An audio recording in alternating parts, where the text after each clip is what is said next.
Ashama akkam jirtu kabajamtoota dhaggeeffattoota keenya. Guluma Channel irraa oduu yeroo kanaaf qaachisne amma sin dhageessuu eegala. Jalqaba irratti hangafa oduudhaan eegala. Hongee namaan godina Booranaa mudate. Aangoonni bilxiginnaa Oromiyaa sodaa fi mararfannaa humnoota Amaaraa qabaniif kan ka'e. Maatiin Oromoota wallaggaa irratti raawwate loltoota Amaaraa hin raawwanne jedhan.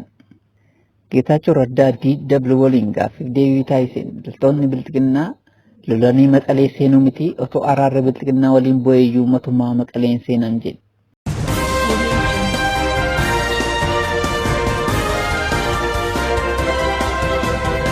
Amma gara balballoomii isaatti dabarra.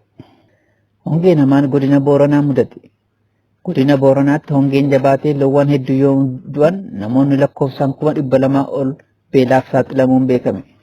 Akkuma beekamu jiruuf jireenyi uummata Booranaa loon horsiisuu irratti kan xiyyeeffatedha. Kanamalees biyyattiin horii gaanfaan addunyaa irratti kan beekamtu sababa godina kanaatii fi sababa hongeen cimeef margii fi bishaan dhibee balaa guddaa looniif uummata horsiisee bulaa kana irratti raawwatee jira.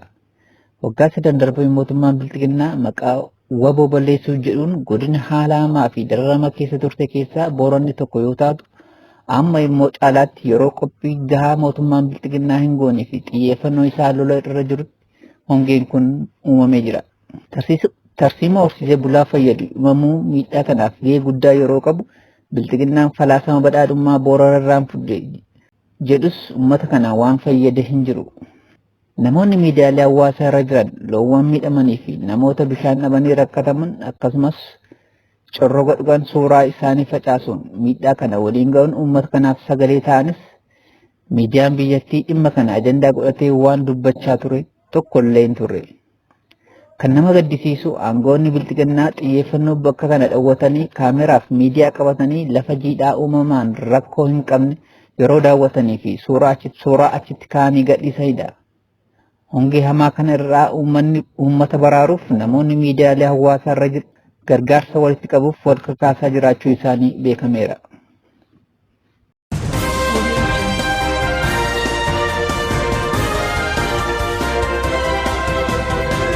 Aangoonni bilxiginnaa Oromiyaa sodaa fi mararfannaa humnoota Amaaraa qabaniif kan ka'e. Maatiin Oromoota wallaggaa irratti raawwate loltoota Amaaraa hin raawwanne jedhan. Akkuma beekamu yeroo darbe magaalaa Haroo Wallaggaatti humnoonni Amaaraa meeshaa gurguddaa qabatanii ajjeechaa suukkanneessaa raawwataniiru.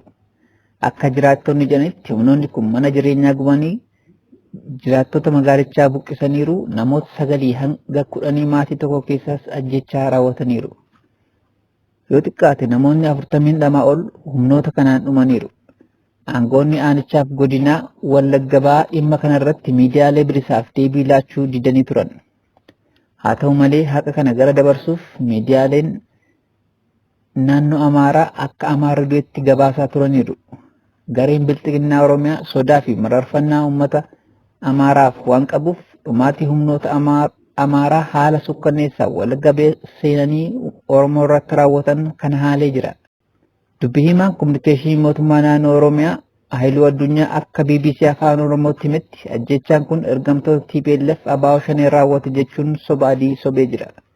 Kana malees Koomishiniin Poolisii Oromiyaa karaa itti aanaa Koomishinara Geetachoo ittaanaa nama jedhamuun ibsa miidiyaa mootummaaf laateen badii kanaaf shanee qaama jedhu yakkee namoonni du'anis Oromoo qofa miti jechuun kijiba baratame dubbataniiru. Lolli kun ammayyuu humnoota Amaaraa kanaan babal'atee gaggeeffamaa akka jiru beekameera. OMN akka jiraattota Haroo irraa bilbilee odeeffatetti humnoonni kun bakka qabatanitti alaabaa mataa isaanii akka dhaabbachaa jiran himuun mootummaan naannoo Oromiyaa deeggarsa kamiyyuu uummataaf taasisaa hin jiru jedhaniiru. Miidiyaan Amaaraas uummata keenya du'e maqaa afaan Amaaraatti jijjiiruun akka kan isaaniitti gabaasaa jiru jechuun himataniiru. Humnoonni Amaaraa kunniin bakka biyyi nagaa turtetti Wallagga canii yakka raawwataniif waboo fi uummata Oromoo maqaa barreessuuf carraaqaa jirus jedhaniiru. Maqaballeessii fi haqa Oromoo akkasumas yakka garee Amaaraa kana dhoksuuf carraaqamaa jiraachuus dubbatanii jiru. Jiraattonni kunniinis deeggarsi akka godhanii fi sagalee akka ta'aniif uummata Oromoo hunda gaafataniiru. Akkuma beekamu humnoonni Amaaraa wallaggi dhaala yookiin ristii Amaaraa durii waan taateef humnaan deeffannee naannoo mataa ishee yookiin godina addaa Amaaraa goonee ijaarra jedhanii erga karoora itti baafatanii hojjechuu eegalanii waggaa 3 ol lakkoofsaniiru. Humnoota kanaan weerarri lafaa aanota wallagga ba'aa daangaa Amaaraarra jiranittis eegalee jira. Kanamalees weerarri lafaa fi dhumaatiin saba Oromoof Gumuz irratti godina Matagal keessatti humnoota Amaaraa kanaan babal'atee raawwachaa jiraachuu isaa beekamee jira.